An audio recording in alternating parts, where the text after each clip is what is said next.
Welcome to Guide Guru. We hope this video helps. You begin by choosing one concrete goal and a realistic daily cap, like 2 hours of leisure screen time. Put limits on apps now and turn on grayscale so screens become less enticing. Once done, place your device out of arm's reach during focused work and line up 3 offline activities: reading, a 15-minute walk, or quick journaling, so you always have a ready swap. This immediate setup reduces friction and starts training your attention from minute 1. You now reinforce the change by structuring how you use screens. Adopt time blocks like 25/5 or 50/10 and batch check messages twice daily so interruptions drop. Make a simple ritual to replace habitual checks. Drink water, stretch, or take 3 deep breaths so your brain learns the new cue.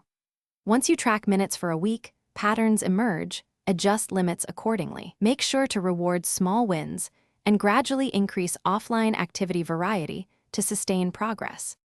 You complete the cycle by reviewing your week and tweaking targets by 10 to 20% depending on results, which keeps goals realistic. If you relapse, act quickly. Reset strict timers and bring back grayscale for 3 days to break the habit loop. Make one non-negotiable tech-free zone, bedroom or dining area, and physically remove devices there. This final step secures gains and, if problems persist, isolating the device for short periods usually restores control. Thanks for watching. Consider subscribing if we helped you today.